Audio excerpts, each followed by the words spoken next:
আসসালামু আলাইকুম ওরহমতুল্লাহ। সবাইকে চলে আসলাম আজকে আমাদের সেই ঐতিহাসিক লেয়ার মুরগির বাচ্চার 13তম দিনের আপডেট নিয়ে। আলহামদুলিল্লাহ, আপনারা দেখতেই পারতেছেন যে আমার মুরগির বাচ্চাগুলো খাবার খাচ্ছে। আলহামদুলিল্লাহ, আজকেও আমার মুরগির বাচ্চা সম্পূর্ণ সুস্থ। আজকে 13টা দিন ধরে আমি আমার মুরগির বাচ্চাগুলোকে লালন পালন করতেছি, একটা মুরগির বাচ্চা অসুস্থ হয় নাই। আলহামদুলিল্লাহ, এটা আল্লাহ তাআলার নিঃসন্দেহে নিঃসন্দেহে এটা আল্লাহ তাআলার একটা নিয়ামত। কারণ অনেক মানুষ এত মেডিসিন খাওয়াইয়াও মুরগির বাচ্চা বাঁচাতে পারে না, কিন্তু আলহামদুলিল্লাহ আমার সবগুলো মুরগির বাচ্চা বেঁচে আছে। আবার তার মধ্যে এখানে দেশি মুরগির বাচ্চাও আছে, আবার লেয়ার মুরগি আর দেশি মোরগের ক্রসের বাচ্চাও আছে। ওরাও এখন পর্যন্ত অসুস্থ হয় নাই। আমি একটু চিন্তায় ছিলাম যে ওরা অসুস্থ হতে পারে, কিন্তু আলহামদুলিল্লাহ সবাই সুস্থ। আজকে ওদের বয়স 13 দিন, আর এই 13তম দিনে আমি ওদেরকে আজকে সাদা পানি দিয়েছি।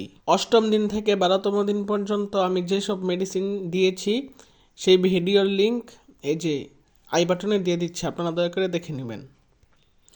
আর দ্বিতীয় দিন থেকে 5ম দিন পর্যন্ত যেসব মেডিসিন দিয়েছি সেই ভিডিওর লিঙ্ক ওই যে আই বাটনে দিয়ে দিচ্ছি, আপনারা এই ভিডিওটা দেখে নেবেন। 6ষ্ঠ এবং 7ম দিনে আমি সাদা পানি দিয়েছি, আর আজকে 13তম দিনেও ওদেরকে আমি সাদা পানি দিয়েছি। ইনশাআল্লাহ আগামীকাল বা পরশুর মধ্যেই আমি ভ্যাকসিন দিয়ে দেব। তারপরে এই যে দেখেন আজকের আবহাওয়াটা ভালোই মেঘলা মেঘলা। গতকালকের আবহাওয়াটা আপনারা দেখছিলেন যে কি সুন্দর পরিষ্কার আকাশ আর অনেক সুন্দর রৌদ্রোজ্জ্বল আবহাওয়া ছিল, কিন্তু আজকে সূর্যের কোনো দেখাই নেই, শুধু চারদিকে মেঘ আর মেঘ। আর এই সব আবহাওয়া মুরগির বাচ্চার জন্য একদমই ভালো না। আমি মুরগির বাচ্চাগুলো ফুটালাম, কিন্তু আবহাওয়া একটুও ভালো যাইতেছে না ইদানিং। তারপরও আলহামদুলিল্লাহ সবগুলো মুরগির বাচ্চা সুস্থ আছে, কোনোটার কোনো অসুবিধা হয় নাই। কোনোটা ঠান্ডাও লাগে নাই, কোনোটা আবার ঝিমাচ্ছেও না, কোনোটা আবার একবারে চুপচাপ এক জায়গায় বসে থাকে এরকমও না। সবগুলা ফুরফুরা তুরতুরা একবারে সুস্থ আলহামদুলিল্লাহ। আজকে 13টা দিন ধরে ওদের আপডেট আপনাদের কাছে দিচ্ছি। আপনারা কি কোনো অসুবিধা দেখতে পারছেন? দেখেন নাই। কোনো রোগবালাই দেখছেন? দেখেন নাই। কোনো অসুবিধা দেখছেন? দেখেন নাই। তাহলে কেন আপনারা মায়ের সাথে মুরগির বাচ্চা লালন পালন করতেছেন না?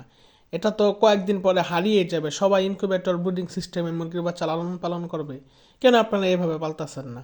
আপনারা কেন এত বাড়তি ঝামেলা যাইতেছেন? ইনকিউবেটরে বাচ্চা ফুটান, তারপরে ব্রিডিং সিস্টেমে বাচ্চা বলেন, কী জন্য? আপনারা একটু বলেন আমাকে।